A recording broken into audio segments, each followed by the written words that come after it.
Pranam, this is Rahul Kapoor Jain and welcome back. In this video series called Jainism Simplified, I present to you Jain concepts, thought processes, philosophies and ways of living using short videos with high impact messages. Our topic this time is You Are Not Alone, Inside Out Approach for Positive Emotional and Mental Health. Experiencing intense emotions such as anger, ego, fear, stress, anxiety, loneliness and depression is a natural part of the process of creating the stronger version of yourself.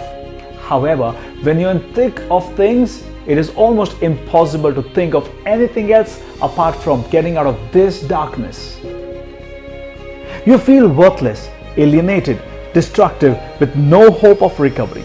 It feels like a cloud hanging over your head and a feeling that stays with you and you can't get over it at all.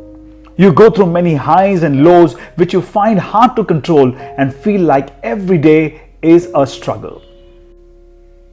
There are many different types of therapies that you may want to try for these conditions. However, it will be worthwhile for you to consider the eternal inside-out approach for a long-term or even a permanent solution for these issues. Let's begin by understanding the connecting points between the soul and the body. Have a look at this illustration. The soul or consciousness is at the center, surrounded by the field of Kashai or karma, which is also known as impurities. The field of Adhyavasai or conscious energy is next. Till this level, the physical body has no function. When the impulse or vibrations come out of the field of Adhyavasai, they enter the domain of physical body. These ripples of impulses flow like electromagnetic waves and enter the domain of Lesha or emotions. Our emotions impact our body via endocrine system, which is connected to our nervous and muscular system. Notice carefully, the field of emotions is located in the center, working like a chain between the gross and subtle worlds. Now let's dive in deeper and gain more insights into its nature and impact. Pure emotions like controlled senses, peace and stability of mind impacts our endocrine system positively by producing hormones in adequate quantities and helps maintaining perfect physical and emotional health. Whereas impure emotions like uncontrolled desires, unstable and stressful mind creates imbalance in production of hormones which disturbs the effective functioning of the nervous and muscular system and leads to many forms of illness. Since most of us live our lives in the awareness of physical and gross world only, we experience pain, sorrow and keep looking for peace and happiness which looks and feels elusive.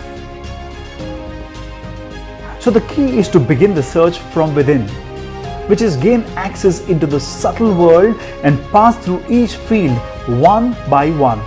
Emotions, Lesha, Adhyavasai, Kashai and finally the soul or pure consciousness to gain access to the doors of bliss. This is easier said than done and I totally understand that. So let's simplify this even further. All our instincts resides in Adhyavasai in form of waves. They use the principle of dynamic balance of opposites to stay together, like for example, anger and forgiveness, fear and courage stay together, just like all other instincts in the same form. When the waves move ahead, they are transformed into emotions in the field of Lesha. Once solidified, the emotions are able to act at physical level.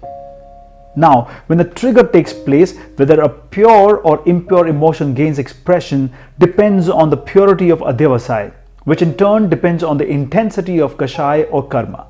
It's like a chain. Everything is interconnected and interdependent. Kashai has two time zones, low intensity and high intensity. So when conscious vibrations pass through the Kashai during its low intensity, Kashai will not contaminate the pure conscious vibrations. If this happens, the conscious vibrations remain pure, positive and healthy. These positive vibrations construct pure Adhyavasai, which in turn creates positive emotions like love, happiness, peace, compassion, forgiveness and so on. This produces healthy mind, healthy speech and healthy body. So now we reach a stage where you need to understand the steps that you can take to reduce the intensity of Kashai and therefore produce pure emotions on a consistent basis. So here are our top 3 ideas. Self-control and self-discipline is the first requisite for shrinking of Kashai. The first condition of meaningful start is fasting. Controlling of diet, because food is the greatest obstacle for self-discipline. The desire to eat is a basic instinct of every living being. If we can control this, we can begin to control other complex desires. The second condition is to regulate the actions and habits of the body. We have to develop and master new habits until our body, nerves and muscles get accustomed to them and help us form a new powerful personality. Pratikaman, a process of self-analysis in Jainism. Dhyan, meditation. Yoga, which is physical, mental and spiritual practices.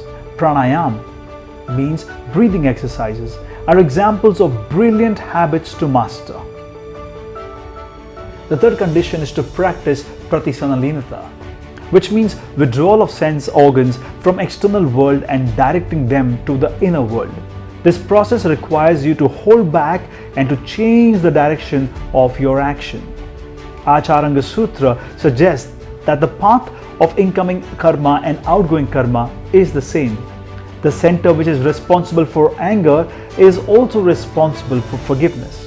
The same knife which is used to kill a person can be used in surgery to save a life too. The knife itself is not bad. It depends on how you use it. The use of anything in an appropriate manner requires tremendous amount of practice. Similarly, Pratisanalinata gives us the access to use energies in a manner where we can lighten the intensity of Kashai and express forgiveness instead of anger, humbleness instead of ego, and courage instead of fear. In conclusion, to control changeability, you will have to change the channeling of the energy and the direction of intent. This can be achieved through austerity, which gives us control over mind, body, and speech. Regular practice can change habits and helps in minimizing Kashai.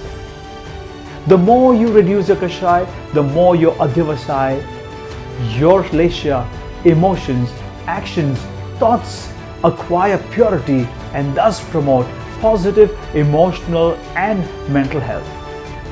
Like I said earlier, you're not alone because every human being is in the same quest, the quest to look for peace, joy, and happiness. And as you take the first step towards this direction, you also initiate yourself on the path of spirituality. This is Jainism Simplified.